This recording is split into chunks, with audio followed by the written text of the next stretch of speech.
Shalom, haleluya. Puji nama Tuhan Yesus, haleluya. Saya percaya kabar kita semua pasti luar biasa. Karena Tuhan kita, Tuhan yang luar biasa. Mari Bapak Ibu Saudara yang dikasihi oleh Tuhan, sebelum kita mendengarkan firman Tuhan, kita akan berdoa terlebih dahulu. Bapa di dalam sorga, terpujilah namamu. Kami sungguh bersyukur, kami sungguh bangga di tengah-tengah masa yang sulit ini Tuhan.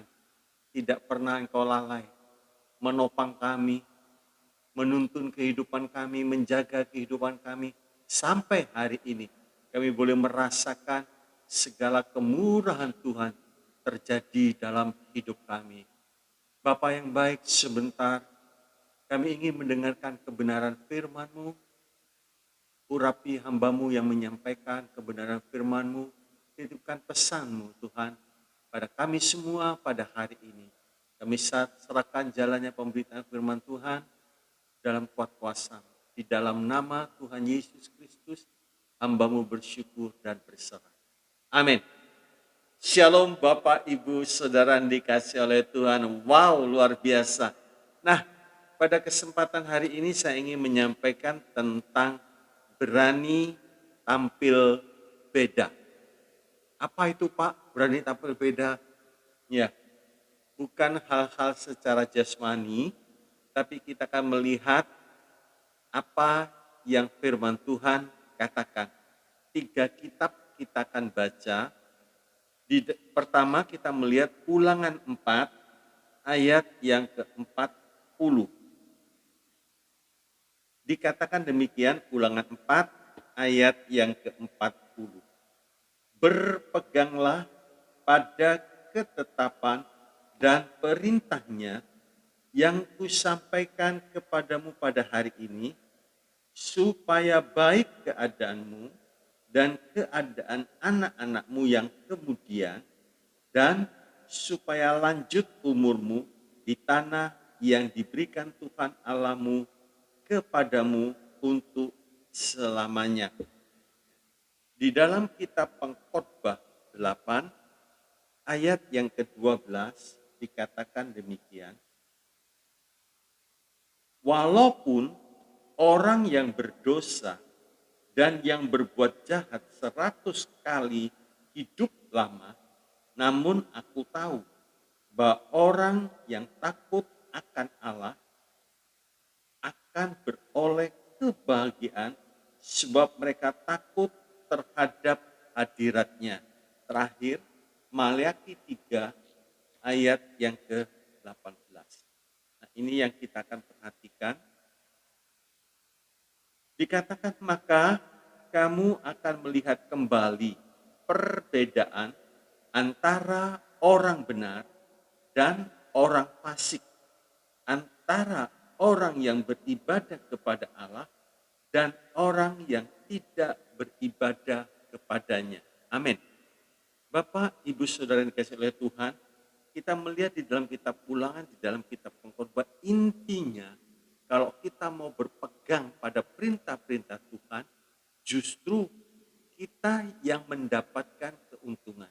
Nah, caranya di dalam kitab Maliaki 3 ayat 18 dikatakan, kamu akan melihat kembali perbedaan antara orang benar dan orang fasik, antara orang yang beribadah kepada Allah dan orang yang tidak beribadah kepadanya.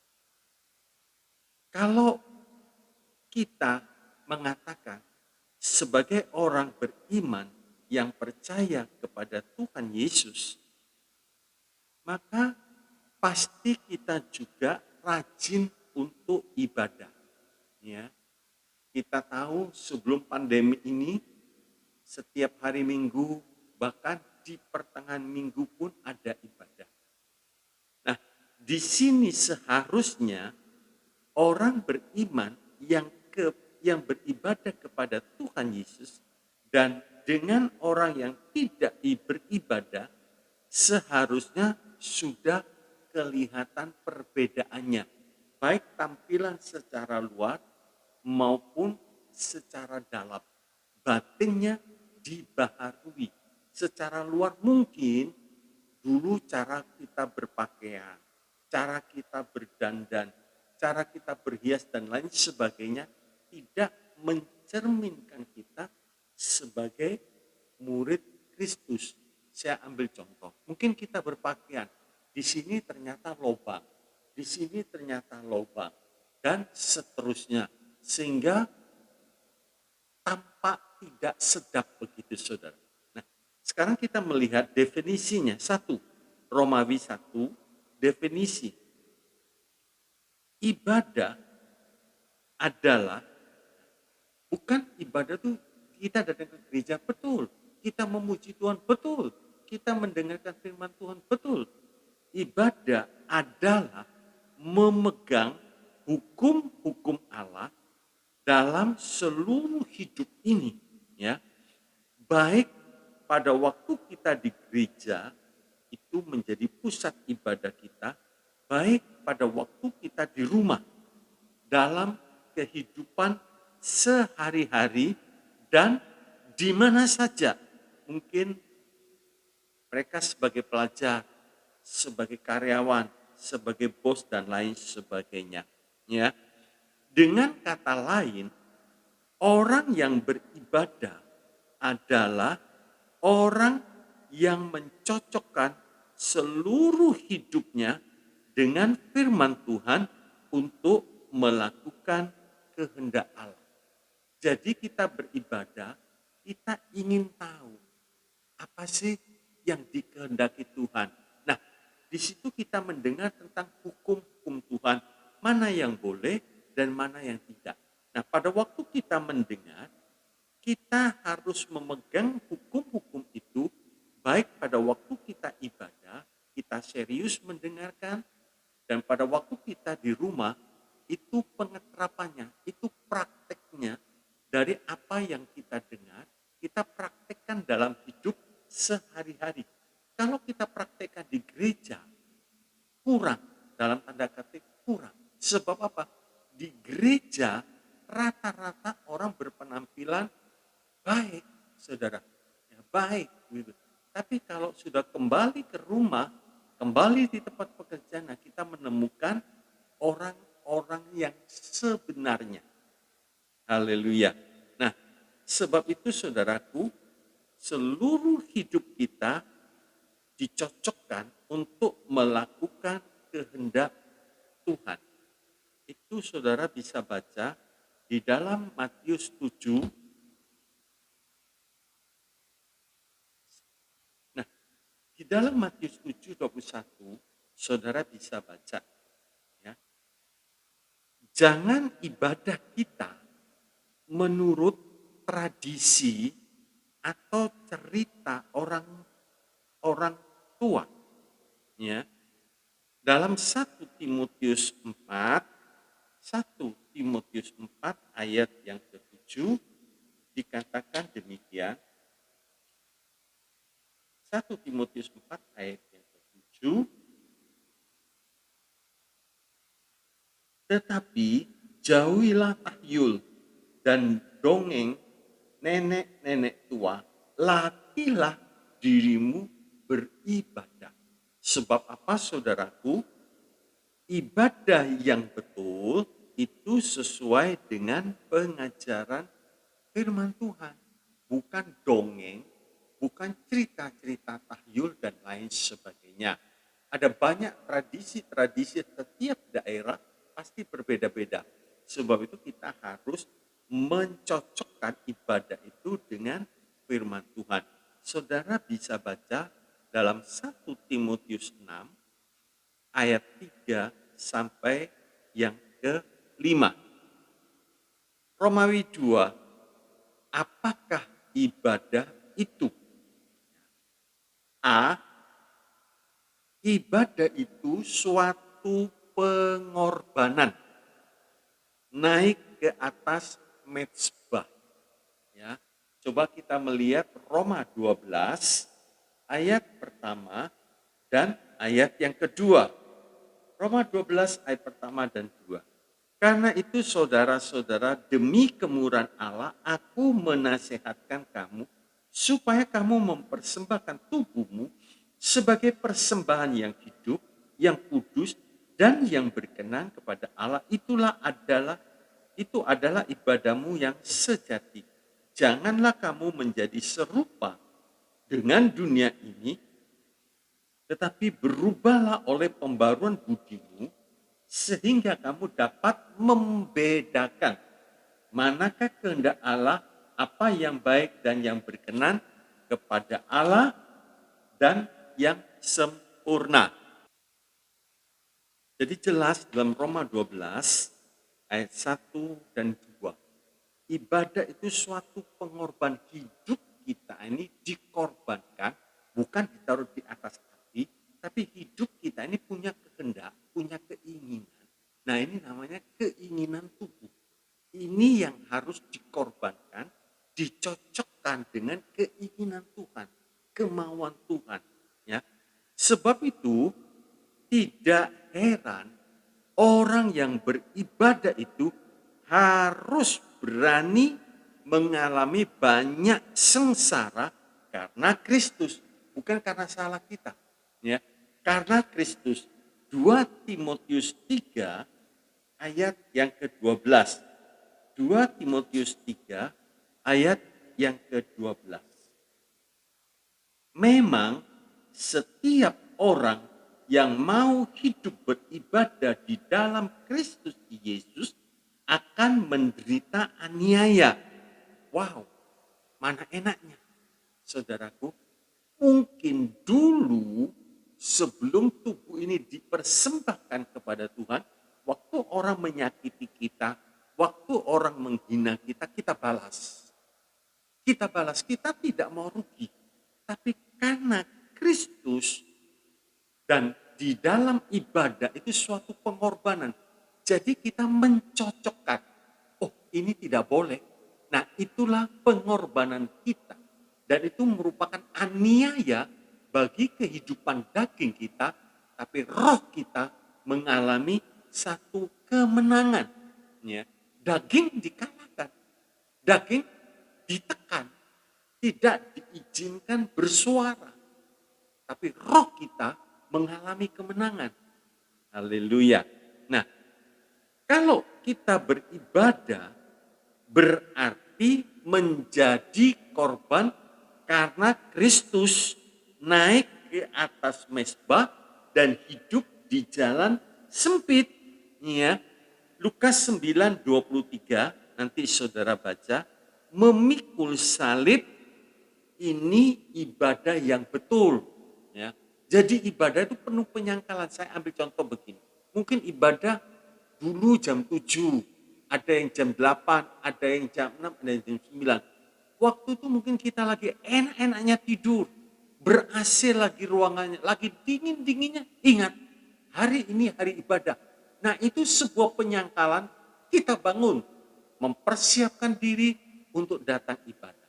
Memang sekarang ibadah secara virtual, online, live streaming, ya, saudaraku, tapi itu juga ibadah. Kan diumumkan jam berapa mulai, jam 7, jam 8, jam 9, kita sudah mempersiapkan. Padahal kita lagi enak-enaknya tidur. Nah itulah penyangkalan diri kita. B, ibadah bukan cara untuk beroleh untung. Ya. 1 Timotius 6 ayat yang kelima, saudara baca. Ya. Demi menghemat waktu, saudara baca. Nah, Tuhan pasti melengkapi. Sekali lagi, Tuhan pasti melengkapi orang-orang yang sungguh beribadah dengan kelimpahan supaya makin banyak berbuah. Jadi saudaraku, kita ibadah bukan mencari untung, ya. Tetapi Tuhan pasti melengkapi orang yang sungguh-sungguh beribadah. Keluaran 23 ayat yang ke-25. Keluaran 23:25, tetapi kamu harus beribadah kepada Tuhan Allahmu. Nah, selanjutnya kalau kita harus beribadah kepada Tuhan Allah kita, itu kewajiban kita. Yang berikutnya kita melihat, maka Ia Tuhan akan memberkati roti makananmu dan air minumanmu, dan aku akan menjauhkan penyakit dari tengah-tengahmu. Jadi ada dua. Yang pertama bagian kita genapkan, yang kedua itu bagian Tuhan. Dan bagian Tuhan tidak mungkin Tuhan lalai. Roti, minum, penyakit dilalukan oleh Tuhan. Ya, haleluya. Sebab itu saudaraku, kita melihat bagian berikutnya, datanglah beribadah dengan membawa korban. Jangan dengan tangan hampa. Mungkin timbul pertanyaan, Tuhan perlu apa? Tuhan perlu apa? Kenapa kita harus bawa korban dan lain sebagainya? Bapak Ibu Saudara yang dikasihi oleh Tuhan, memang Tuhan tidak memerlukan apa-apa, tetapi hambanya yang bertugas itu masih hidup di bumi. Ya. Dan Tuhan mengatakan, bukan satu keheranan kalau kita menabur hal rohani dan kita menuai hal-hal jasmani, itu bukan satu hal yang heran. Coba kita melihat di dalam Keluaran 23 ayat yang ke-15, tadi Keluaran 23 ayat 25, sekarang Keluaran 23 ayat 15. Ya. Dikatakan demikian, hari raya roti tidak beragi haruslah kau pelihara 7 hari lamanya. Engkau harus makan roti yang tidak beragi, seperti yang telah kuperintahkan kepadamu pada waktu yang ditetapkan dalam bulan Abib. Sebab dalam bulan itulah engkau keluar dari Mesir. Nah, tetapi janganlah orang menghadap ke hadiratku dengan tangan hampa. Ulangan 16 ayat yang ke-16.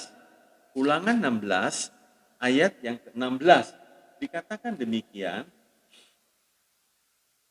3 kali setahun setiap orang laki-laki di antaramu harus menghadap hadirat Tuhan Allahmu ke tempat yang akan dipilihnya, yakni pada hari raya roti tidak beragi, pada hari raya 7 minggu, dan pada hari raya pondok tahun. Janganlah ia menghadap hadirat Tuhan dengan tangan hampa. Memang di sini kita melihat masing-masing membawa menurut kemampuan secara jasmani dan secara rohani. Secara jasmani itu kita melihat kalau orang dalam wasiat lama, waktu dia ibadah, ada yang membawa anak merpati atau burung tekukur. Ada yang membawa domba, ya pasti lebih mahal. Domba dibandingkan burung, ya lebih mahal domba. Ada yang membawa kambing, ada yang membawa lembu. Ya lebih mahal lagi saudara, lebih mahal lagi. Ini semua saudaraku menurut kemampuannya. Secara rohani kita membawa diri kita sebagai korban yang hidup di atas mezbah, yaitu menyangkal diri sehingga segala tabiat daging, saudara, menyangkal diri dari segala tabiat daging sehingga Roh Kudus bekerja dan berkarya lewat kita. Jadi secara rohani kita datang ibadah itu sudah mempersiapkan diri kita, ya. Mungkin pikiran kita terpikir, orang kalau saya datang ibadah ketemu orang itu tidak menyenangkan. Orang itu tidak menyenangkan. Bahkan ada istilah mulut ember, suka ngomong sembarangan. Nah, ibadah secara rohani itu menyangkal diri dari segala tabiat daging, saudaraku. Baik itu kebencian, iri, dendam, tamak, perselisihan, dan lain sebagainya. Waktu kita datang ibadah, selain jasmani, juga rohani kita persiapkan. Haleluya. Sebab itu, jangan membuat gereja sebagai tempat cari kesenangan. Nah, nanti saya akan cerita, Pak, Kalau ke gereja tidak senang untuk apa? Nanti sabar saudaraku. Tetapi jadikan gereja itu ibadah, ya, sebagai tempat untuk mencari kebenaran firman Tuhan. Nah, kebenaran firman itu kita harus mencocokkan diri kita dengan kebenaran firman. Jangan kebenaran firman Tuhan dicocokkan dengan diri kita. Sudah beda. Ya. Kita mencocokkan diri kita dengan kebenaran firman Tuhan. Jangan kebenaran firman Tuhan dicocokkan dengan diri kita. Nggak cocok. Ya. Nah, kalau orang ibadah mencari kebenaran firman Tuhan yang sejati, yang murni, maka dia akan mendapat kepuasan, akan mendapat kesukaan dari Tuhan. Saya beri contoh begini. Waktu perempuan Samaria bertemu dengan Tuhan Yesus, terjadi dialog, terjadi percakapan. Nah, di situ waktu Tuhan Yesus berkata sesuatu, itu perempuan Samaria harus mencocokkan hidupnya dengan apa yang dikatakan oleh Tuhan. Nah, waktu dia mencocokkan dirinya, Tuhan berkata, kalau kamu minum air yang ini akan haus. Tapi kalau kamu minum air yang aku berikan, kamu tidak akan haus. Aku perlu Tuhan. Nah, Tuhan berkata, bawa sini suamimu. Aku tidak bersuami. Betul apa katamu? Sebab yang keenam, yang sekarang ini bukan suamimu. Kaget dia. Nah, itu satu tikaman yang tajam.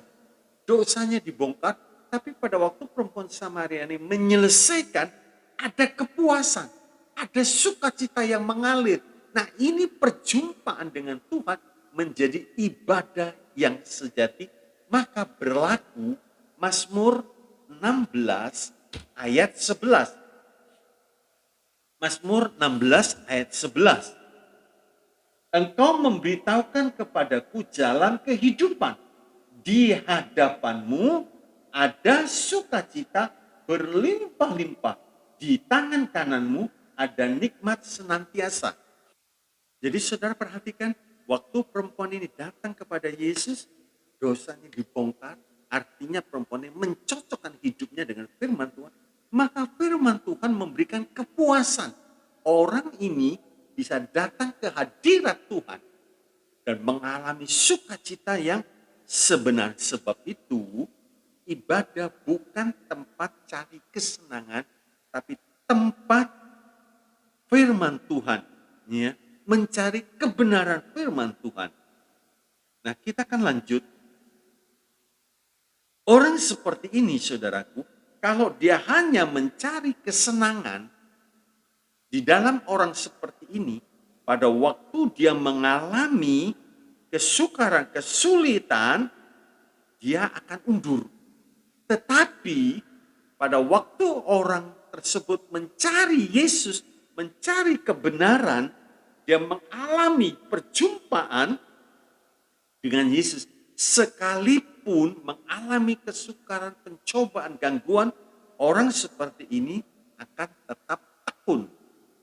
Ya, saudara bisa lihat itu peristiwa waktu Tuhan berkata sesuatu yang sulit didengar, semua murid yang lain meninggalkan Tuhan.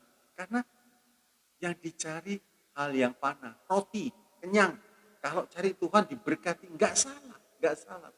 Pasti, berkat Tuhan mengalir itu pasti. Tapi kalau tujuannya cari Tuhan untuk berkat itu sudah keliru. Ya. C, ibadah yang betul adalah mempersembahkan korban kepada Tuhan. Ya. Tadi sudah disinggung Roma 12 ayat 1 dan 2. Kalau tujuan ibadah kita betul, maka kita bisa membedakan. Nah, kalau tujuan ibadah kita betul, maka kita bisa membedakan mana kehendak Allah, apa yang baik, dan yang berkenan kepada Allah. Yaitu korban pujian dari bibir mulut kita. Saudara baca Ibrani 13 ayat 15. Ya, saya akan lanjutkan. Jadi saudaraku, ibadah itu korban, membawa korban pujian, ya, dan kita membedakan mana kehendak Allah yang betul, yang baik, dan yang berkenan. Sekarang saya bertanya, pernahkah kita di dalam ibadah membawa korban senilai lembu. Wah, kalau lembu itu berapa ya? Mungkin lembu itu 15 juta. Tergantung dari besarnya lembu. Mungkin ada yang 20 juta. Rata-rata kita ibadah tidak mungkin membawa persembahan sebesar itu. Iya apa iya? Nah, tetapi ibadah yang betul itu Tuhan tunjukkan. Kita bisa membawa persembahan itu secara rohani. Di dalam Mazmur 69 ayat 31 dan 32 dikatakan, aku akan memuji-muji nama Allah dengan nyanyian, ya, mengagungkan Dia dengan nyanyian syukur. 32, pada pemandangan Allah itu lebih baik daripada sapi jantan, daripada lembu jantan yang bertanduk dan berkuku belah. Jadi kalau kita datang, kita mempersembahkan korban kepada Tuhan, korban yang hidup. Jangan kita datang terus pada waktu pujian kita diam, ngelamun, buka HP, chatting, buka Instagram, buka WA, buka Facebook. Jangan, saudara. Justru kesempatan kita mempersembahkan korban pujian buah mulut kita kepada Tuhan, ya, kepada Tuhan. Jangan ibadah terus mainan game. Wah, lagi seru main gamenya. Dan seterusnya. Beribadah dan menghormati Tuhan itu membutuhkan waktu yang cukup, bahkan limpah. Ya, tidak ada orang bisa menghormati Tuhan tanpa waktu. Ya, tanpa waktu. Kalau kita menghormati orang tua saja, saudaraku, mungkin kita tempatnya berjauhan dari orang tua. Tapi karena kita menghormati orang tua, apalagi pas kebetulan ulang tahun orang tua, kita pasti memberi waktu, menyempatkan diri untuk datang kepada orang tua, membawa mungkin makanan, membawa angpau. Menghormati orang tua saja membutuhkan waktu. Lebih-lebih kita menghormati Tuhan. Mazmur 27 ayat yang keempat. Satu hal telah kuminta kepada Tuhan, itulah yang kuingini. Diam di rumah Tuhan seumur hidupku, menyaksikan kemurahan Tuhan dan menikmati baitnya. Mazmur 84 ayat yang ke-11. Dikatakan demikian, sebab lebih baik satu hari di pelataranmu daripada 1000 hari di tempat lain. Lebih baik berdiri di ambang pintu rumah Allah, Allahku, daripada diam di kemah-kemah orang fasik. Nah, ini kerinduan orang yang sungguh-sungguh cinta Tuhan. Dia rindu. Ya, kita tidak perlu seperti itu, sudah satu hari di rumah Tuhan terus kerjaan kita gimana. Tapi berikan waktu untuk berkomunikasi dengan Tuhan. Berikan waktu untuk merenungkan surat cinta Tuhan. Itu yang diharapkan oleh Tuhan. Romawi 3. Faedah ibadah yang betul.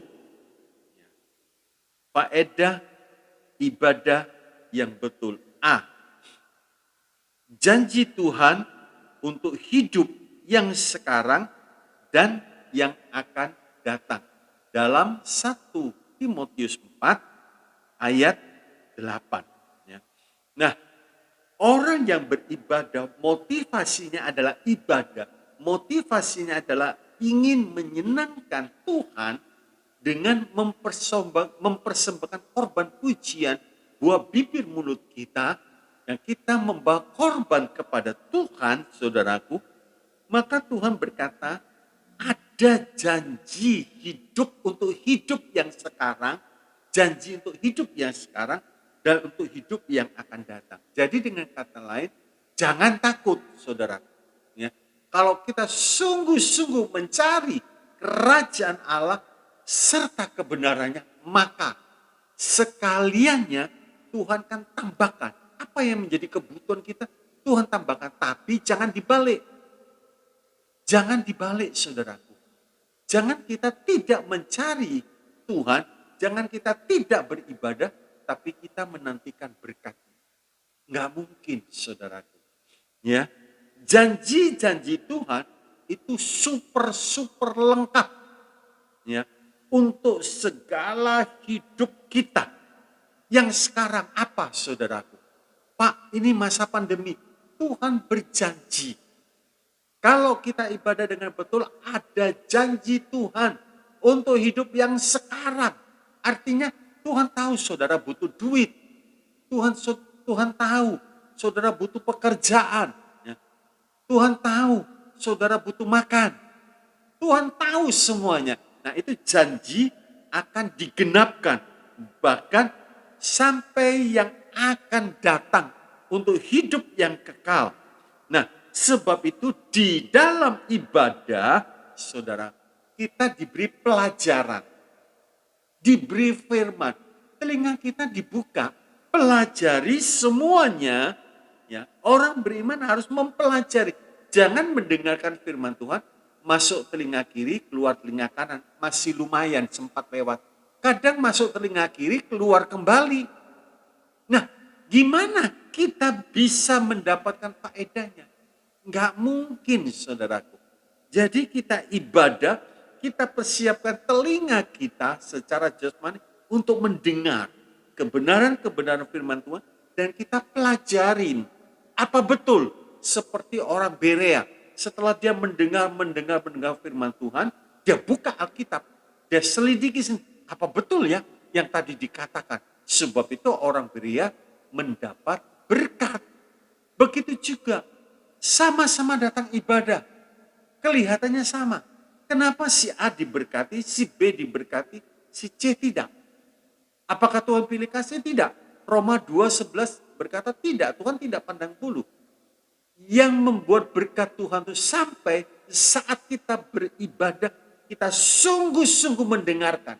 Seperti tadi di dalam kitab Ulangan, kan sudah kita baca Ulangan 4:40, Pengkhotbah 8:12, judulnya kita sudah baca. Kalau kita sungguh-sungguh, maka Tuhan memberkati kehidupan kita. Datanglah beribadah dengan sungguh-sungguh, dengan segenap hati, saudaraku. Persiapkan hidup ini baik-baik. Pelajari apa yang disampaikan, renungkan. Sebab itu Daud berkata, berbahagialah orang yang merenungkan firman Tuhan siang dan malam. Bukan berarti kita tidak bekerja, enggak. Tapi apa yang disampaikan, direnungkan. Pas kemungkinan kita mengalami pencobaan, gangguan, dibenci orang, waktu kita merenungkan firman Tuhan, muncul firman Tuhan. Jangan membalas kejahatan dengan kejahatan. Oh ya, nah orang seperti ini dikatakan firman Tuhan, hidupnya beruntung. Haleluya, haleluya. Nah, kita kan melanjutkan lebih lanjut, saudaraku. B, ibadah yang betul itu menumbuhkan iman. Ibadah yang betul menumbuhkan iman. Jadi, dengan kata lain, orang yang datang ibadah itu tergantung sikap hatinya, tergantung dari apa yang dia dengar, tergantung dia mau mempraktekkan atau tidak. Jadi tidak semua orang beribadah imannya bisa tumbuh. Tergantung individu kita. Tergantung pribadi kita. Nah, orang yang sungguh-sungguh beribadah kepada Tuhan, itu akan ditolong Tuhan dalam segala ujiannya, dalam persoalannya, sehingga lulus dan lepas dari semuanya. Lepas dari semuanya. Sebab kalau kita sungguh-sungguh ibadah kepada Tuhan, kita mendengarkan firman Tuhan dengan betul, dikatakan dari pendengaran akan firman Kristus timbul iman. Dan iman itu mengalahkan dunia ini. Jadi saudara mesti jelas urutannya. Saudara datang ibadah, saudara bukan cari senang-senang begitu, tapi cari kebenaran firman Tuhan. Setelah kita dapatkan kebenaran firman Tuhan, kita praktekkan, renungkan, maka kehidupan kita dikatakan bahagia. Nah, iman itu kunci kemenangan kita. 1 Yohanes 5 ayat yang keempat. 1 Yohanes 5 ayat yang keempat dikatakan, sebab semua yang lahir dari Allah mengalahkan dunia. Dan inilah kemenangan yang mengalahkan dunia, iman kita. Jadi jelas saudaraku ya, orang yang datang ibadah belum tentu imannya tumbuh. Padahal ibadah itu menumbuhkan iman. Sekarang tergantung. Nah, sekarang tergantung dari pribadinya dia, individu orang tersebut. Kalau dia mendengar, merenungkan firman Tuhan, maka firman Tuhan timbul iman. Dan iman, firman, jadi firman, dari firman timbul iman, ke firman Kristus. Itu iman itu mengalahkan dunia ini. Ya. Sehingga pada waktu kita mengalami kesukaran, persoalan, kita menang karena kita ditolong Tuhan. Lewat apa? Lewat janji-janji yang Tuhan sampaikan, yang kita baca, terus kita perkatakan, kita imani. Ya, kita imani. Waktu Petrus berkata, emas, perak tidak ada padaku. Nah, saudara perhatikan, apa yang ada padaku, kuberikan kepadamu. Dalam nama Yesus, orang Nazaret bangkit, berjalan. Mujizat terjadi. Sebab Tuhan berkata, apa yang engkau katakan, itu yang aku jadikan. Ya. Sebab itu saudaraku, orang yang beribadah dengan betul dan sungguh-sungguh sesuai dengan firman Tuhan, Tuhan akan mengaruniakan dengan segala hal untuk hidup dan ibadahnya. 2 Petrus 1 ayat yang ketiga. 2 Petrus 1 ayat yang ketiga dikatakan demikian. Karena kuasa ilahinya telah menganugerahkan kepada kita segala sesuatu yang berguna untuk hidup yang saleh oleh pengenalan kita akan Dia yang telah memanggil kita oleh kuasanya yang mulia dan ajaib. Haleluya, haleluya. Bapak, Ibu, Saudara yang dikasih oleh Tuhan, kalau nanti kesempatan kita bisa onsite, pakai kesempatan datang beribadah. Sebab datang beribadah dan dengar live streaming beda. Ya. Di live streaming bukan tidak ada berkat, saudaraku, cuman kita tidak bersekutu dengan saudara-saudara kita yang lain. Ya. Nanti saya jelaskan. Romawi 4, ibadah di gereja. Ibadah di gereja. Kita baca Ibrani 10 ayat yang ke-25 dan 39. Ibrani 10 ayat 25 dikatakan demikian.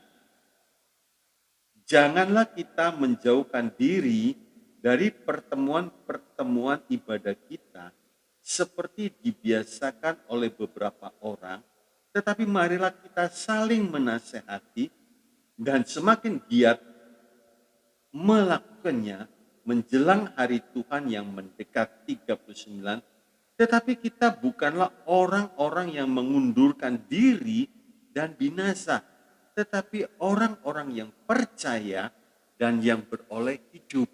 Memang sekarang ada yang onsite, ada yang live streaming. Kalau onsite, saudara pakai, saudara datang sungguh-sungguh beribadah sesuai dengan Ibrani 10. Jangan kita berkata, tapi kan bisa lihat live streaming. Ya bisa, tapi konsentrasi kita kurang. Ya. Kalau di live streaming, kita bicara jujur aja. Sambil ngopi, kita bisa dengarkan khotbah. Sambil angkat kaki, makan pisang goreng, kita bisa mendengarkan khotbah. Di mana sikap hormat kita di saat kita ibadah.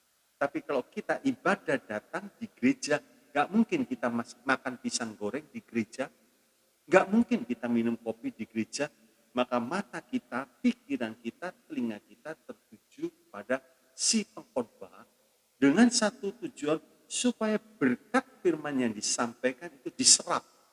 Sebab yang untung kita, pengkhotbah menyampaikan apa yang tertulis di dalam Alkitab disampaikan.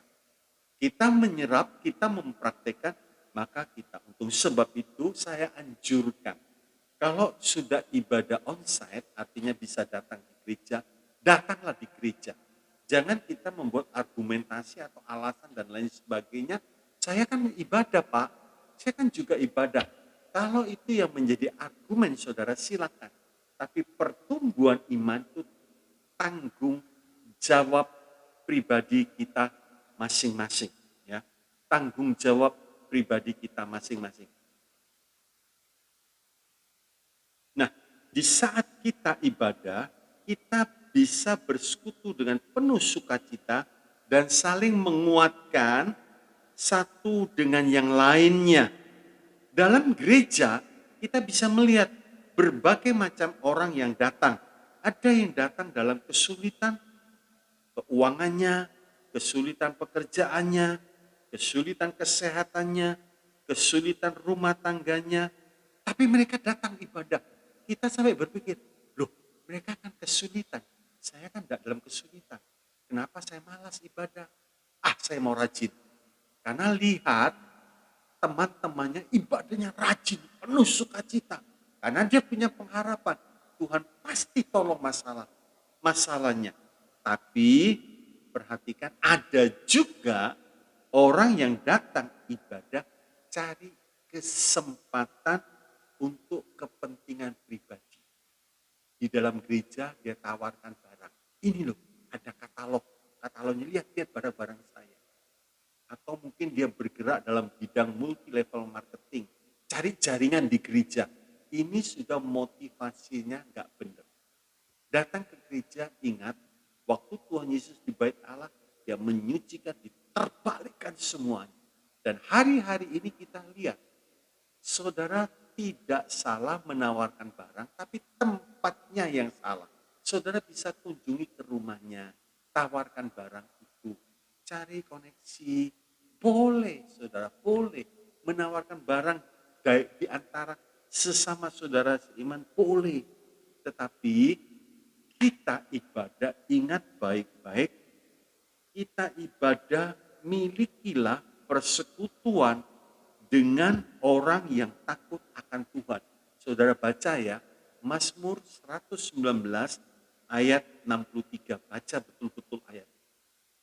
Dan belajar, untuk memperhatikan dan melayani mereka dengan tulus dan dengan kuasa Allah. Dua orang ini perlu bantuan, saya ada kelebihan. Nah itu indahnya datang di gereja, kita bisa, orang ini kasihan ya, butuh bantuan. Nah, bantu diam-diam, jangan pamer saudaraku. Ini keindahannya datang di gereja. Perlu kita perhatikan juga di dalam gereja kita akan berjumpa dengan berbagai model orang. Macam-macam orang modelnya. Nah kalau ada kena model orang yang tidak menyenangkan, jangan sampai undur saudara. Ya. Kalau melihat sesuatu yang tidak menyenangkan, jangan sampai undur. Gak maulah sikapnya seperti, gak maulah duduknya seperti semaunya, dan seterusnya. Kita akan berjumpa dengan model-model orang seperti ini. Tapi kalau kita punya kebenaran firman, kita bertumbuh di dalam ibadah iman, kita tumbuh, kita bisa melihat kekurangan orang lain. Justru di situ kita menyalurkan kasih kita. Haleluya. Nah, di dalam Maliaki, nah ini yang penting saudara perhatikan, coba kita baca lagi. Maliaki 3 ayat 18. Maliaki 3:18 mengatakan, maka kamu akan melihat kembali. Artinya kita perhatikan, apa sih bedanya orang yang beribadah kepada Tuhan dan yang tidak. maka kamu akan melihat kembali perbedaan antara orang benar dan orang fasik. Ya. Antara orang yang beribadah kepada Allah dan orang yang tidak beribadah kepadanya. Ini mesti bisa dilihat. Mungkin kita tinggal di kampung, kita keluar hari Minggu bawa tas. Kalau sekarang sih enggak, bawa tas Alkitab. Kalau sekarang bawa gadget, smartphone dan lain sebagainya, enggak kelihatan. Kalau dulu kita bawa Alkitab, ya orang lihat, oh ke gereja. Tapi kalau pulang gereja atau berantem di beranda rumah, di depan rumah, loh orang melihat apa sih bedanya? Lu tadi ke gereja, apa yang didengarkan di gereja? Pulang kok berantem. Jadi tidak ada perbedaan. Justru kalau kita ibadah yang betul, orang bisa melihat sebelum kita ibadah dan sesudah kita ibadah, ternyata ada perbedaan. Kalau dulu di rumah kita sering terjadi perang dunia, tapi setelah kita ibadah kepada Tuhan, beda, ada damai, ada sukacita. Orang akan melihat kembali, ada apa ya di gereja, apa ya yang disampaikan, sehingga suasana rumah menjadi suasana damai. Itu yang diharapkan, saudara ya. Nah, sesulit, seberat apapun tekanan, jangan sekali-kali meninggalkan ibadah. Jangan, saudara. Ya, Pak, saya ini. Jangan, saudara. Jangan sekali-kali meninggalkan ibadah. Kita perlu firman Tuhan yang murni, yang memberi kita kekuatan. Perlu ingat, peristiwa Elimelek dan Naomi. Gara-gara kesulitan kabur dari Bethlehem, jadinya apa? Pada waktu orang memanggil Naomi, jangan panggil aku Naomi, panggil aku Mara. Karena yang pahit yang terjadi. Ya, yang pahit yang dia alami. Orang yang meninggalkan ibadah jelas dikatakan akan mengalami kepahitan. Ya, akan mengalami kepahitan. Mari kita melihat Daud sesulit apapun dia tetap dengan sukacita dia datang ibadah, dia tidak pedulikan kanan kiri. Dia tetap ibadah. Mazmur 42 ayat 4 sampai yang kelima. Dikatakan demikian. Air mataku menjadi makananku siang dan malam. Karena sepanjang hari orang berkata kepadaku, di mana Allahmu? Dengan kata lain, Daud sedang mengalami kesulitan, kesukaran. Lu kan punya Tuhan. Di mana Tuhan lu? Sampai Daud mikir, aduh, tapi apa yang diperbuat oleh Daud? Ayat yang kelima, inilah yang hendak ku ingat. Sementara jiwaku gundah gulana, bagaimana aku berjalan maju dalam kepadatan manusia, mendahului mereka melangkah ke rumah Allah dengan suara sorak-sorai dan nyanyian syukur dalam keramaian orang-orang yang mengadakan perayaan. Pegang saudara Mazmur 42 ayat 4 dan 5. Mazmur 42 ayat 4 dan 5. Sekalipun orang menghinakan, di mana Allah lu? Buktinya mana? Lu gak ditolong kan? Jangan peduli. Tapi semangat kita datang ibadah. Semangat. Jangan justru mundur. Saudara. Kita tidak melihat kanan kiri. Kita memandang kepada Yesus yang mengadakan dan yang menyempurnakan iman kita. Kesimpulan satu. Pakai kesempatan untuk ibadah dengan betul. 2. Hormati Tuhan saat kita ibadah. Jangan melakukan hal-hal yang gak pantas begitu saudara ya. Di tengah ibadah mainan game, di tengah ibadah chatting, di tengah ibadah balas pesanan orang, order orang, nanti itu ada waktunya. Kalau orang order bilang, saya lagi ibadah, maaf. Selesai, saudara. Ya. Yang ketiga, ibadah yang betul pasti menumbuhkan iman. 4 yang terakhir, alami janji Tuhan di dalam ibadah. Tadi kita sudah baca 1 Timotius 4 ayat 8. Kiranya firman Tuhan yang saya sampaikan bisa membawa sebuah perubahan. Orang melihat sikap kita, perbuatan kita, sebelum kita mengenal Tuhan, sebelum kita ibadah dan sesudah kita ibadah. Orang melihat ini, orang sungguh-sungguh cinta Tuhan. Ini orang sungguh-sungguh ibadahnya betul. Ada satu perubahan. kiranya Roh Kudus menanamkan setiap kebenaran firman Tuhan dalam hidup kita sehingga merubah hidup kita. Mari kita berdoa. Bapa, hamba-Mu bersyukur kembali kami masih diberi kesempatan untuk menikmati roti sorga. Tuhan yang baik, jadikan kami berbeda. Sebelum kami kenal Tuhan dan sesudah kami kenal Tuhan. Sebelum kami ibadah kepadamu dan sesudah kami ibadah kepadamu.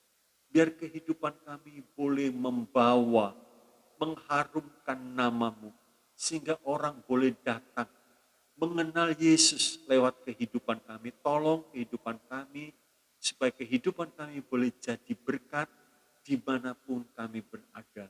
Karena kami boleh mempraktikkan firman-Mu saat kami mendengarkan setiap kebenaran firman-Mu di dalam kami ibadah dan kami praktekkan dalam hidup sehari-hari. Terpujilah nama-Mu. Kami sangat yakin, hamba-Mu sangat percaya bahwa orang yang beribadah betul kepada Tuhan, Tuhan sanggup, Tuhan mampu memberkati apa yang sedang diperlukan oleh umat-Mu saat ini. Mungkin umat-Mu memerlukan pekerjaan, Tuhan memberikan. Mungkin umat-Mu dalam kekurangan, Tuhan mencukupkan. Mungkin umat-Mu dalam sakit penyakit, kuasa Tuhan, bilur-bilur Tuhan menyembuhkan. Mungkin umat-Mu dalam kesulitan rumah tangga, Tuhan sanggup memberikan anggur yang baru. Terpujilah nama-Mu, kami serahkan semuanya dalam tangan-Mu, diberkati yang sudah mendengarkan firman-Mu, sehingga firman boleh bertumbuh dalam hidup kami masing-masing, dan kami mengalami kemenangan selagi kami menumpang di dunia. Dalam nama Tuhan Yesus, hamba-Mu bersyukur. Mari kita mengangkat tangan kita. Bapak, Ibu, Saudara yang dikasih oleh Tuhan, terimalah saat ini berkat kasih dari Allah Bapa, damai sejahtera, sukacita dan anugerah dari Tuhan kita Yesus Kristus, kuasa persekutuan di dalam Allah Roh Kudus, limpah dengan karunia-karunia roh dan buah roh, menyertai perjalanan hidup kami, dan kami tidak takut selagi kami diizinkan masih menumpang di dunia ini. Seluruh kebutuhan kami Tuhan pasti cukupkan, bahkan kami boleh bertumbuh di dalam iman kepada Kristus. Terima kasih, dalam nama Yesus hamba-Mu bersyukur dan berserah. Semua yang percaya katakan amin. Shalom, Tuhan Yesus memberkati. Haleluya.